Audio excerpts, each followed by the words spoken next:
Welcome to the Set Yourself Free interview series, where real entrepreneurs inspire and share their remarkable journeys from hardworking time slaves to thriving entrepreneurs with unique stories that can transform your life. And this Set Yourself Summit online event is all about learning from those who've walked the path and discovering the fastest way to set yourself. And I'm excited to announce that before this summit, December the 3rd, I'm going to interview all the incredible speakers who are joining us.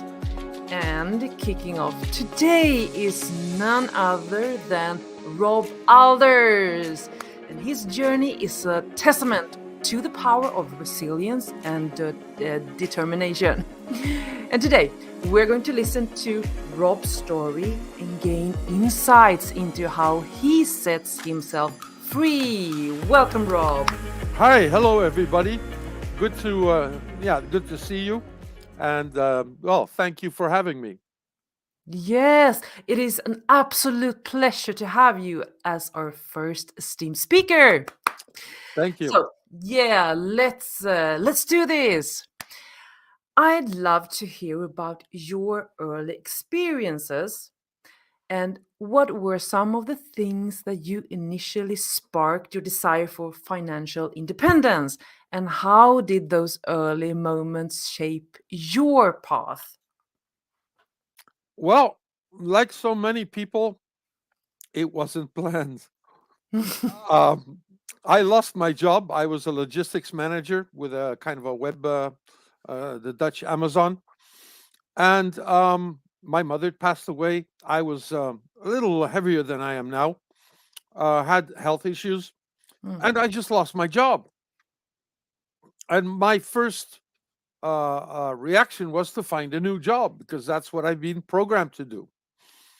So I sent out a lot of letters and discovered actually nobody's waiting for a 52-year-old logistics manager in that area of the industry. My letters weren't being answered. I didn't go on to job interviews or anything like that. So I thought, I need income. I'm looking for money, like so many people do. And I got into multi-level marketing, network marketing. And I thought that was a good business. And it is a good business to start out with. But my mindset wasn't right. And actually, it's been a big journey for me. And I've been investing in myself, learning a lot, and applying that. And if you would ask me, Rob, what are the biggest lessons that you've learned? I would say the first thing is speed of implementation, which means you learn something new and you practice that, and then you do it. And you don't listen to what's going up in your head. You just go out there and do it. And yes, you'll make mistakes and things like that. But I always say, rather sloppy seconds than be perfect and never gain anything at all. And the second thing that I learned was to manage perception. So that's a very, very strange thing to say, but I really mean it. Because you have to be in contact with your surroundings, with the people around you, with your clients, with your partners, with everybody, employees, everybody. Because you have to know what their perception is. And let me tell you a small story. Can I? Yes, please. I'd love to hear. Okay. So parenting is one of these things. And your child grows up and you're talking with your child about their youth. And some children will say, my mother or father was always there for me. And you think, not really. I was busy working. I was always gone. I didn't see my child that much, actually. But the perception of the child was, Mom or dad was always there. Okay. Mm. Then you have the second vision on that one, that the child says, my mom and dad were never there. And you think, well, I was there. I was there every day. But that is not the thing. You're missing the whole clue. You need to be there when your child needs you and wants you to be there. Mm. So even if you are with the child every day and you miss the Christmas school play, for the child, in their head, it's dad or mom was never there. Mm. Yeah. So the reality is one thing, but the perception is something else. Mm. And I've become a master of managing perception. Another thing is when a customer or somebody complains. In the beginning, I would try and do my best to figure out what the solution was. Yeah. Now I ask the client, well, what do you think the solution should be? So I'm asking, can I understand what do you expect? The perception. Mm. And in that way, I've learned to do those things. Now, the last tip from me is focus. Focus on what you're doing. Focus on everything that has to do with that. You'll probably recognize some people that are all over the place. Mm. They have no focus. Everything distracts them. Everything is interesting, but they don't get anything done. And that is why you need to focus on things. You need to say, okay, I'm going to do this. And that's how I will do it. And I will do it as long as it takes for me to succeed. And if somebody comes with something like, oh, a distraction or something else, you have to think, okay, does this bring me closer to my goal or not? If it doesn't, tell the people, thank you very much. I'm not open for that. And focus on what you're doing. So, those three things: speed of implementation, managing perception, and focus, those are the tips I can give you. Yeah. Thank you. Yeah, I think a lot of us can relate to facing like self doubt and challenges and things like that on our way to pursuing our dreams. And your advice is yeah, thank you so much. It's really great. But what can you, if people are take massive action, perception and focus, how can they learn from that? Because if you don't know how to even start, how can they go further with that knowledge that you just gave us? What can they do? Okay. Well, I've heard Tony Robbins and many other people talk about massive action. And yes, I believe in that, but there's a step before that. And actually, that whole process is, you have a thought, Mm. you have a feeling, and you're looking for a result. And the action is the bridge to the inner world, to the outer world. That action needs to be planned. You need to Mm. have a plan. So you can have a thought, you can have a feeling, then you put a plan on paper, and then you take massive action, and you constantly are tweaking the action in order to get closer to your result. Mm. And that result should always be something that can be measured. It may not be a feeling, it may not be something that you see, it must always be measurable. Mm. Okay. Yeah. Yeah, thank you. And I always think that it's really important to learn from those who have done the journey, who have done all the mistakes and are here. So you don't have to reproduce the mistakes. It's the fastest way to achieve your goals. What do you think about that? Yeah, you're so right, actually, Cecilia. Oh, thank you, For Rob. sure, for sure. But there's a thing that a lot of people, and that's, I call it the confidence killers. You're looking at Tony Robbins and you want him to be your coach, but you can't afford him. Yeah. The reason is that Tony Robbins is not your coach yet. So you have to start with small coaches around you, people in your proximity. And you need to watch successful people and try and copy them. And I was quite successful in looking at people very closely, my mentors and coaches, and I would look at them very closely and I would start copying certain things, Mm. but I didn't behave like they did. I just took the habits. And I always said, okay, if it works, I'll keep it. If it doesn't work, I'll lose it. And so that's why I've been able to build up a very strong set of rules that belong to me and they are unique for me because through the years, I've dumped a lot of information and a lot of things that didn't work for me. And I've kept a lot of things that I've learned from other people. Mm. And in that way, you look at coaches and mentors and you always think, well, it's time for me to step up to the next level. And the next level is even a better coach. But don't kill your confidence by saying, I don't have the money, I don't have the time. Don't do that. Just say, I'm going to start, but I'm going to start with people around me that I admire.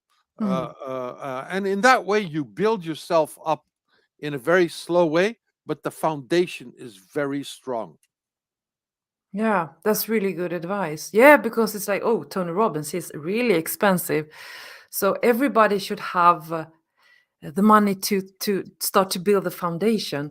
But let's talk about, I'm very interested in mindset, and let's talk about the role of mindset in achieving financial freedom, and what strategies or techniques do you have to develop a winning mindset, a winning sales mindset, and how can our listeners apply these principles in their own lives? Okay. Sales, I always say it's the S word because a lot of people don't like sales Yeah. because when they hear the word, they associate sales with spammy people, Yeah. pushy people, and a certain culture in there. But that's not really what sales is. Sales is having confidence in a product, believing in your product, believing that your product can transform somebody's life, and then it's easier to do whatever it takes Yeah. to sell your product to that person because selling actually is serving. And if you're not successful in selling your transformational product to somebody else, this client may fall into the wrong hands and they will lose a lot of money. They will not learn anything. They will not improve. They will not transform. And they will compare you to the scammy salesperson that they fell for in the first place. Mm. So actually, sales is serving, but it's also fighting for your clients. And in that way, I have like a samurai sales mindset. I go all in, I Mm. go all the way. Because if I don't, and the worst thing is seeing a client go to a scammer Mm. and you thinking I didn't do everything I could. That hurts. Yeah, And and and for sure. and because that hurts so much, I do my best every time. Yeah.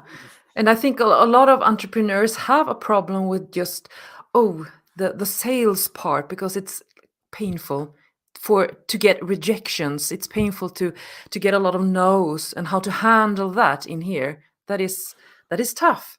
Yeah, well, my thing now is trading and investing. And I Mm. learned from trading, every time you have an opportunity, you have a 50% chance of losing it Mm. or gaining it.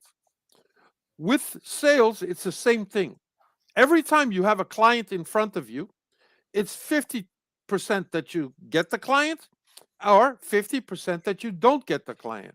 Mm. So you need to say, every time I have a client in front of me, I'm doing whatever I can to get that client.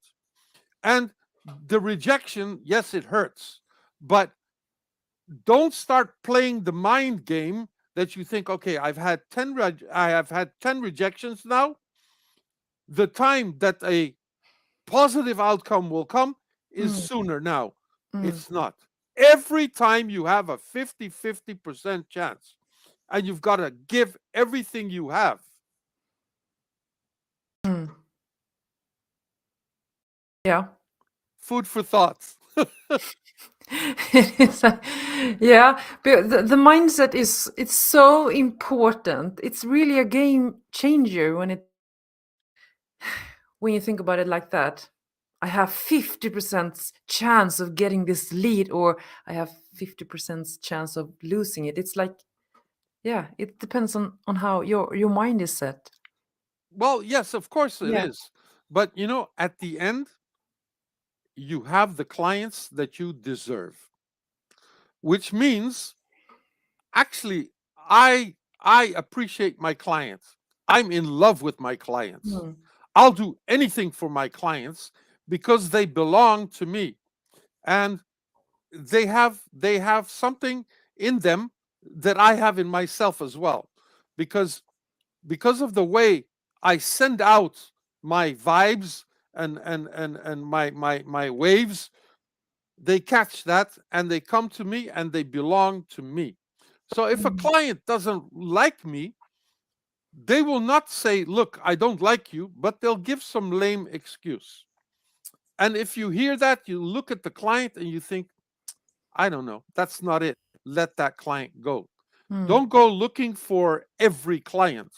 Just look for the people that you can help with your product. Yeah. Yeah, absolutely. And is it true that if you are not getting enough leads, you haven't been putting out enough of value out there? Yes, very, very, very good remark on that one. Because a lot of people, when their turnover or their sales is not good enough, Mm. they think they have to advertise. And they're spending more money on advertising and they miss the whole thing because the sales and the money is a printout of the value that you give in the marketplace. Mm. So actually, if your sales is not good, you have to go back to the thought, am I creating enough value for my clients? And that's where we started this managing perception. Yeah. You need to see how the client perceives the value you give. So if you're not open to your clients, you don't listen to your clients, or you're not ready to help them, Mm. they will see you as somebody that just wants the money and that's it. So you have to change that. And you have to rely on yourself and say, okay, I need to manage a bit of perception by talking about the product and talking about all the aspects of that product so that you create the value for the client, because maybe the client doesn't see that. Yeah, and this might be the key to from not liking sales at all to fall in love with sales, the perception part. Yeah, for sure, for sure. Yeah. Because with sales, there's something happening there. 10% of your clients will say, yes, I'm in. Mm. 10% of the clients or the people will say, no, whatever you say or do, I don't like you. And the 80% of the people are on the fence. And you haven't given them enough value so that they can make their decision. So, one of my favorite things to say to a client that's still thinking about it is, what aspect of your decision can I help you with? What's that one thing that's holding you back that I can help clarify for you? And if they say, okay, yes, it's this, and you clarify that, and they say no, that's not a loss.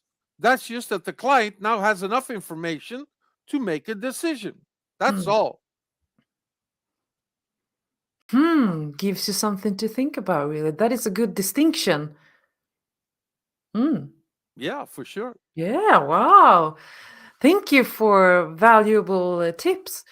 And yeah, um, this is because for all entrepreneurs, sales is a struggle, and I would be glad to learn more from you with your experience in sales and communications. But I want to ask you from another topic, like have you gone through any struggles or challenges throughout your life? And so, if what challenges you overcome and what lessons did you learn from it? Because a lot of us goes through health issues and struggles and so on, depression. So yeah, do you have any? Okay. I have a basic thought about that, and Mm, that's the following. yeah. The universe never gives you more challenges than you can handle. Mm, yeah. So you will never have a challenge which you can't overcome. You can have a challenge where you give up on, Mm, but that is your choice. But if you trust that the universe will never give you a challenge that you can't overcome, any challenge will come my way and I'll handle it. And I've lost businesses. I've lost clients. mm, I've made big mistakes. I've had setbacks in my speaking career. But these are challenges that I've always learned to overcome mm, because I believe an entrepreneur is a person that likes to solve problems. That's why when I look at somebody and I see they're looking for problems in their company to solve, I know they're a real mm, entrepreneur because it's like a Formula One team. You mm, can always go faster, you can always go better, you can always be lighter. There's always that strive for success. mm, And in the end, that's the whole thing. You need these challenges to become bigger. You need the challenges to become better, to become more forceful. And it's all mm, about confidence. So when you have enough confidence, you're like, whichever challenge I shall meet, I'll solve. I yeah. know that for 100%. And then they're not challenges, they're just things you need to solve. And then you need to have like a mental list. You think, okay, this is a challenge. Mm, What do I need to do? Who do I need to find that can help me? And how much time do I have to solve it before it really becomes a big problem? And if you have that checklist, then the first piece of action that you're doing is you're going to phone or you're going to talk to somebody else that's going to help you so mm, that you can solve that problem or challenge. And I always use that mental checklist because I'm a very organized and logical person in that way. mm, yeah. Yeah, thank you. That's amazing. Because you only get stronger if you have the right mindset. You only get stronger with problem solving. Yeah, it's not only about the problem solving, but people always say your net worth is your network. Mm, And when a lot of people hear that, they think net worth is money. No, it's mm, not. It's also the ability to use people in your network to solve the problems. So yeah. when you have like you're in the real estate and you need somebody to help you find deals for you. and you have a problem that you don't have enough portfolio. So you're going to look for a deal finder. The first person you're going to look for is in your own network. Mm. You have a company, your IT department or your computer skills are not that good. You're going to look for somebody, but you're not going to look on the internet. You're going to first think, who's in my network that's the closest to me that I can solve this problem with? Yeah. And in that way, it works, and it works the best like that. So always work on your confidence, be sure you can solve the problem, and then go for it. um Yeah. last year I got out of the hospital. I had a big issue with COVID and diabetes, and I had a team of people that helped me, that let Mm. me help me solve the problem. Yeah.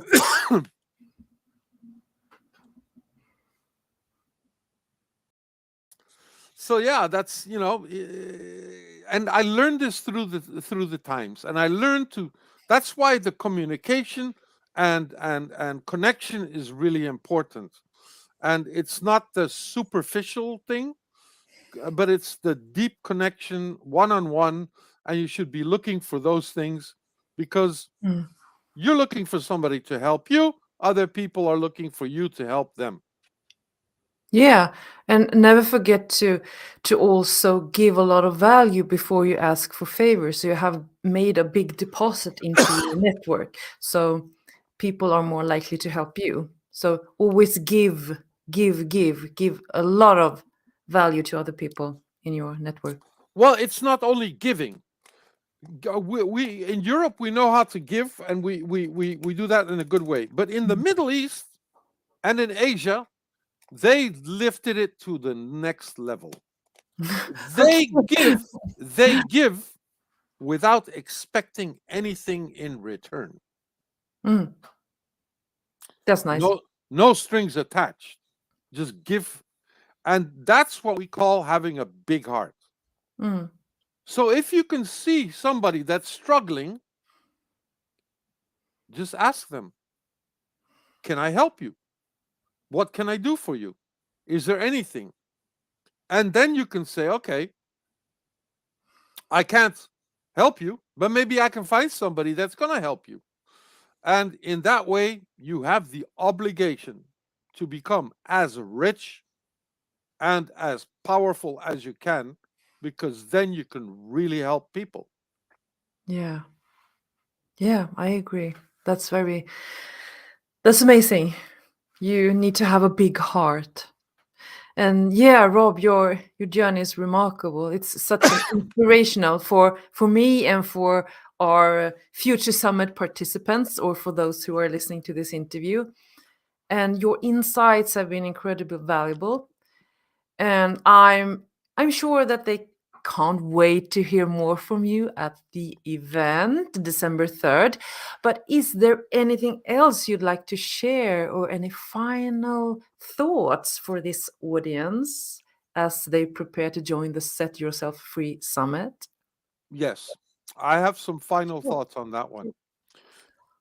So there's a summit on December the 3rd this year. And I want you to be on that summit. You've got to register for that summit, because it's an opportunity for you to change your life. It's called Set Yourself Free. It's not called We Set You Free, which means you have to decide to come to that summit, see what's happening there, take with you what works, and lose what doesn't work. Hmm. And like in my case, my subject is I'll be talking about corporate and personal branding. And if you know how to brand from the beginning and make as least as possible mistakes, you've won valuable time.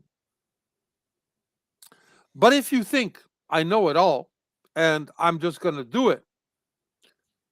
There's one thing which is better than learning from your own mistakes. It's learning from somebody else's mistakes. And at this summit, you're going to learn how to do it, but you will also learn how not to do it. And it's from people that are in the industry that have proven to be able to create value and become successful. So it would be very logical if you would be on that summit and listen to the people that have done it and have made it, and they're sharing things with you. But we believe there's skin in the game. You have to be able to offer for something. Because if we would do a free summit, there's no value there. Even air is free. But if you have to pay for a summit, and I strongly suggest you go as a VIP, because you're going to hear things that are being said by speakers, you're going to want to ask questions, but I'm very sorry to tell you, the VIPs will be able to go into a Q&A session. They'll be able to get on the summit a little earlier than the rest. Would you like to be like the person waiting to board the flight at the airport, and you see the first class and the business class people step on the plane first, and you have to wait? Or would you like to board the plane with the first class and the business class passengers for one time in your life? Be on that summit, 3rd of December, as a VIP. You owe it to yourself. Set yourself free in the true way. And what a good start for 2024, because then you have all of December to plan and put things into action. Be there. I will serve you to the best of my abilities. Thank you, Rob Aalders, for sharing your incredible journey and wisdom. Don't miss the opportunity to hear more from Rob and other inspiring entrepreneurs at the Set Yourself Free Summit. Be sure to register for the event, because, as Rob said, it's your chance to learn from those who have done the journey and are ready to show you the way. Until next time, keep aspiring, keep thriving, and keep setting yourself free. Bye. Bye-bye, and thank you for your time. Thanks for the interview, Cecilia, and hope to see you on the summit, of course. Yes. Bye now. Bye.